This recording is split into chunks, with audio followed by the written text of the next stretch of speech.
আসসালামু আলাইকুম। ৩৫তম বিসিএস লিখিত অংশে একটি প্রশ্ন এসেছিল যে চর্যাপদের ভাষা নিয়ে বিদ্যমান বিতর্ক সম্পর্কে আপনার ধারণা লিখুন। চলুন এটির উত্তর এবং বিস্তারিত জেনে নিই।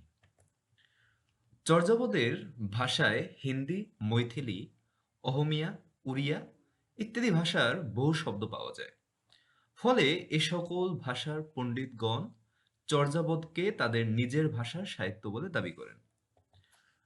তবে হরপ্রসাদ শাস্ত্রী চর্যাপদ গ্রন্থকারে প্রকাশনায় এটি হাজার বছরের পুরনো বাংলায় রচিত বলে অভিমত দেন।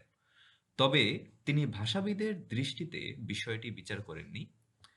ভাষাতত্ত্ববিদ বিজয়চন্দ্র মজুমদার ভাষার ব্যাকরণগত দিক থেকে বিচার না করে বিচ্ছিন্ন কিছু শব্দ ধরে দেখিয়েছিলেন চর্যার ভাষায় হিন্দি ও উড়িয়া ভাষার প্রভাব বেশি। এক্ষেত্রে উল্লেখ্য, ভারতীয় আর্য ভাষার অপভ্রংশ স্তরের ভাষা বাংলা, আসামি, উড়িয়া, মগধী, মৈথিলি ও ভোজপুরিয়া এর রূপ প্রায় একই। ফলে শুধু প্রথম ফলে শুধু শব্দ নিয়ে প্রথম স্তরের যেকোনো ভাষাকে অন্য কোনো ভাষা বলে দেখানো যুক্তিযুক্ত নয়। ডক্টর মোহাম্মদ শহীদুল্লাহ ১৯২০ সালে চর্যাপদ বাংলা ভাষায় রচিত বলে অভিমত দেন। ১৯২৬ সালে সুনীতি কুমার চট্টোপাধ্যায় তার বাংলা শব্দের উৎপত্তি ও বিকাশ গ্রন্থে বৈজ্ঞানিক পদ্ধতিতে ও চুলচেরা ভাষাতাত্ত্বিক বিশ্লেষণের দ্বারা প্রমাণ করেন চর্যাপদ বাংলা ভাষায় রচিত।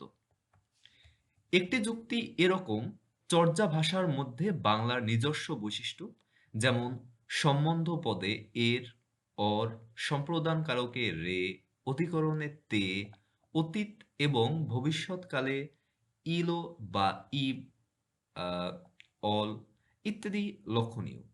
অধিকাংশ ভাষাবিজ্ঞানীর মতো আমরাও সুনীতি কুমারের এই অভিমত সমর্থন করি। অর্থাৎ সহজ কথায় বলতে গেলে সুনীতি কুমার চট্টোপাধ্যায়ের পূর্বে যত গবেষণা হয়েছে সেখানে চর্যাপদের ভাষাগুলো কোথা থেকে এসেছে বা এটার উৎপত্তি কিভাবে হয়েছে বা ভাষাতাত্ত্বিক বিশ্লেষণের দিক থেকে এটি কোন ভাষার ভিতরে অন্তর্ভুক্ত হবে সেগুলো নির্ণয় করা সম্ভব হয়নি। তবে সুনীতি কুমার চট্টোপাধ্যায়ের গভীর ভাষাতাত্ত্বিক বিশ্লেষণের দ্বারা এটা প্রমাণ করা করা গেছে যে মূলত চর্যাপদের ভাষা বাংলা ভাষাই ছিল। এর প্রধান কারণ ছিল যে এখানে উল্লেখিত যে সম্বন্ধ পদে এর, অর এবং সম্প্রদান কারকে রে, অধিকরণে তে এবং ইত্যাদি ইত্যাদি বেশ কয়েকটা লক্ষণীয় বিষয়ের উপর ডিপেন্ড করে সুনীতি কুমার চট্টোপাধ্যায়ের যে তত্ত্বটি রয়েছে যে চর্যাপদের ভাষা মূলত বাংলা ভাষা, সেটি আমরা সমর্থন করতে পারি। ধন্যবাদ সকলকে।